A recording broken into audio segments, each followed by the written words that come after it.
Good morning everyone. গলার অবস্থা খুবই খারাপ, চিৎকার চেঁচামেচি হইচই চলছে।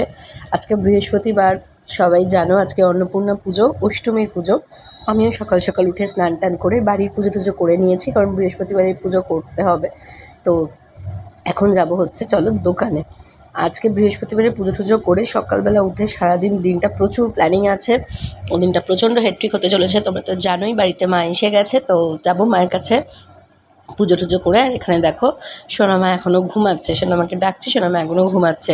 আমিও যখন ছোটোবেলায় ছোটো ছিলাম না, এরকম ঘুমাতাম আর মা বৃহস্পতিবার ধুনো নিয়ে নিয়ে ঘরে ঘরে ঘুরতো, সেই মোমেন্টটা আমার মনে পড়ে গেল। এখানে দেখে নাও, সোনামা এখন বলছে যে সবাই দেখে নাও আমার লুকটা কীরকম লাগছে, অষ্টমীর সকালে আমি কেমন সেজেছি, চলো তাহলে আমরা ঘুরতে যাই, এরকম বলছে। সোনামা ব্লগ স্টার্ট করে এইসব শুরু করেছে। তবে জানো তো, মেয়ে বড় হয়ে গেছে। আজকে আমার গোটা শাড়ির কুচিটা কিন্তু আমার সোনামাই ধরে দিয়েছে।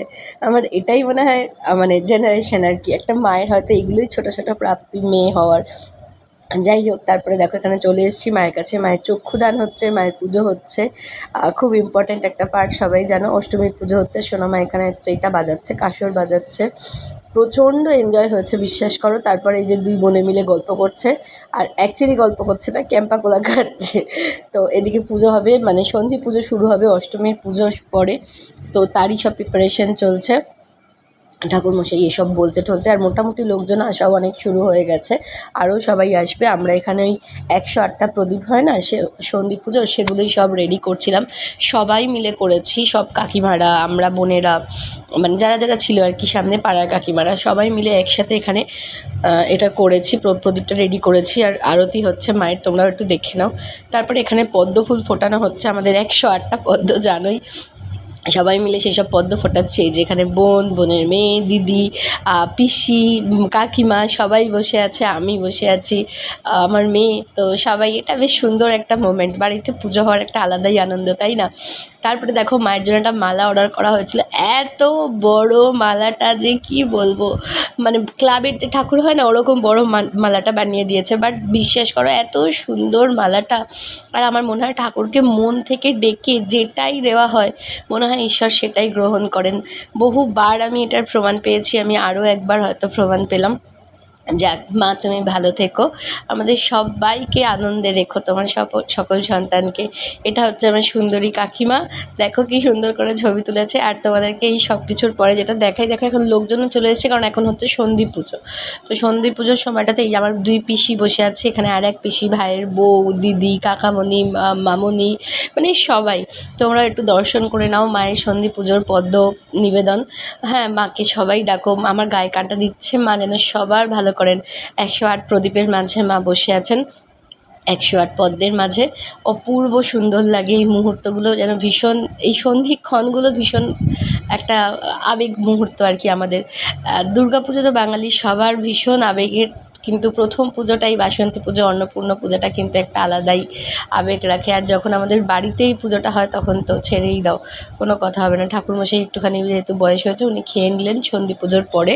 এখানে মা, দিদিভাই, পিমা মানে আমার পিসি, সবাই বসেছে কি নিয়ে দেখো, মুগ কড়াই, পরোটা, আলুর দম। এখানে কাকামণি, মামনি, বোন, দিদি, এখানে আমার আর এক কাকিমা, দিদি সবাই বসে আছে, কারণ ওরা বাড়ি আলাদা করে খাবার খাচ্ছে। তার কারণ কি, ওরা ক্যাটারারের খাবার খাবে না, সঙ্গী ওদের নিরামিষ আমিষ, ওরা এইভাবে ভাগাভাগি করে খাচ্ছে। আর দিদি এখানে দেখো আমাকে বড় বড় চোখ দেখাচ্ছে। এই দিদিটা আমাদের প্রচণ্ড ভালো, মানে আমার বড় দিদি। আর সারাক্ষণ আমাদেরকে এরকম করতে থাকে, আর আমি বললাম একটু বড় বড় করে চোখটা করো, আমি তোমাকে ক্যামেরায় একটু নিই যে তোমার চোখগুলো কত বড়। তার মধ্যে মেয়ে এখানে বসে আছে, ও খুব এনজয় করছে। তোমরা অবশ্যই করে কমেন্টে একটু জানিও আমাদের বাড়ির ঠাকুরটা কেমন হয়েছে, ওভারঅল ডেকোরেশনটা কেমন হয়েছে। চলো, তারপর তো আসছি সারাদিন নিয়ে। আর এই ছবিটা আমার মেয়ে আমাকে তুলে দিয়েছে, দেখো তো কেমন হয়েছে। চলো এবার বাড়ি ফিরে এসেছি, এখন বাজে 5:45, লিটারেলি 5:30 5:45 বাজে। ভীষণ টায়ার্ড, আবার সন্ধ্যের জন্য রেডি হব, রেডি হয়ে আবার যাব। তো চলো চেঞ্জটা করে নিই, চেঞ্জ করে সোনামা এখানে রেডি করে নিয়ে আমি নিজে রেডি হয়ে চলে এসেছি প্রচণ্ড তাড়াতাড়ির মধ্যে। এখানে দিদিভাইয়ের সাথে সোনামা আড্ডায় বসে গেছে। সোনামার মিষ্টি মুখটা দেখে নাও, কি প্রিটি লাগছিল আজকে আমার মামাকে। থুতু থুতু। আচ্ছা, এটা সোনামার দিদিভাইয়ের মুখটাও কি প্রিটি, আর সোনামার মুখটাও কি প্রিটি, কি রেগে গেছে। আর এখানে বলেছে আমি, লুকস মি, কেমন লাগছে আমাকে। ওটা ছিল আমাদের সন্ধ্যেবেলার লুক। তো চলো, সন্ধ্যেবেলাও আবার মায়ের পুজো হচ্ছে। অষ্টমীর সন্ধে না, অষ্টমী ছেড়ে গেছে, অ্যাকচুয়ালি নবমী পড়ে গেছে আর সবাই আসাও শুরু করে দিয়েছে। আর এটা হচ্ছে আমার বড় দিদির মেয়ে, ওর এবার বোর্ড এক্সাম, তাও ওকে অনেক রিকোয়েস্ট করেছি বলে এসছে। আর এখানে দেখো আমাদের ছবি পোস্ট করলাম, এখানে আমরা সব বোনেরা, তাও অনেকে নেই। এইটা হচ্ছে দিদিভাই পিসির মেয়ে, সব থেকে বড় আমাদের ফ্যামিলিতে। বাট কী বলবো, শি ইজ এখনও প্রচুর গ্ল্যামার ক্যারি করে। এইটা ওই দিদি কাকার মেয়ে, হাজব্যান্ড আর তার মেয়ে। এটা ছোটো কাকার মেয়ে। ও অনুপমদার সাথে একটু ছবি তুলে নিয়েছে। এটা আমার নিজের কাকার মেয়ে, এটাও আরেকটা কাকার মেয়ে আর কি, দিদি। ও দিদি আমার। আর এটা আমার বোন। ওহ মাই গড, ওর সাথে আমরা যেহেতু খুব একটা পিটোপিটি একটা সম্পর্ক, আমার দিদির মেয়ে আর আমার মেয়ে পুরো ওকে মাসি বলে ওকেই আর কি ওই করে সারাক্ষণ। আর এইখানে আমার মেয়েকে দেখো নিজের ছোট্ট দিদিভাইয়ের কোলে উঠে বসে আছে।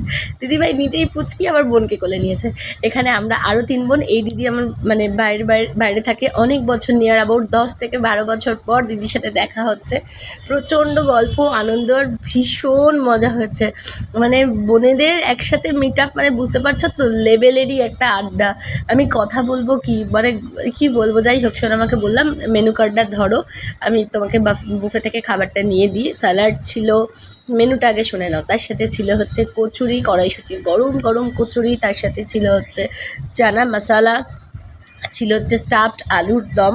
অসম্ভব সুন্দর রান্না হয়েছিল, প্রত্যেকটা রান্না এত টেস্টি। পনির পাসিন্দা, এটা তো আলাদাই লেভেলের ছিল। পনির পাসিন্দাটা আলাদাই খেতে ছিল, এত টেস্টি ছিল যে কী বলবো তোমাদের। আমি তো 2টো পনির পাসিন্দা খেয়ে নিলাম আর কি, এতটাই ভালো খেতে ছিল। তারপর এখানে ছিল পিস পোলাও, তারপরে ছিল হচ্ছে ধোকার ডালনা।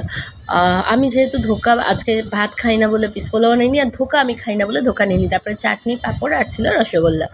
এই ছিল আজকে মেনু। আমরা ভেতরে খাইনি, আমরা খাবারটা নিয়ে বাইরেটা চলে এসেছিলাম, এখানটায় বসে খাচ্ছিলাম, কারণ আমি মেয়েকেও খাওয়াচ্ছিলাম। আর এখানে দেখো মেয়ে আমার কাছে না, গুবলির কাছে খাবে। এই দেখো, ওই জন্য গুবলির থালা থেকে নিয়ে আবার গুবলির কাছে খাচ্ছে, আর বলছে মাম্মা আমাকে একটা ভিডিও করে দাও। আমি বাবা, আমি কে বলবো, মানে লেভেলের আনন্দ করেছে আমার মেয়ে। আর দেখো কি সুন্দর করে গোটা বাড়িটা আমাদের সাজিয়েছে কাকুমণি, কাকু যে কী বলবো। আর তারপরে চলে এলাম আমরা খেয়ে দিয়ে আইসক্রিমের লাইন দিতে। আমরা ব্ল্যাক কারেন্ট খেয়ে নিলাম এখান থেকে নিয়ে। তারপরে এখানে কাকু আর কাকিমা, যে আমাদের বাড়ির সব থেকে হ্যান্ডসাম কাকু কাকিমা, এখানে ছোটি মামার সাথে একটু ছবি তোলা হয়ে গেছে আমার মেয়ের। আর তারপরে দেখো এই কাকু আর কাকিমাই পুরো অ্যারেঞ্জমেন্টটা করেছিল। কাকিমা আই এম সরি, তোমার পারমিশন ছাড়াই এরকম ছবি তুলেছি।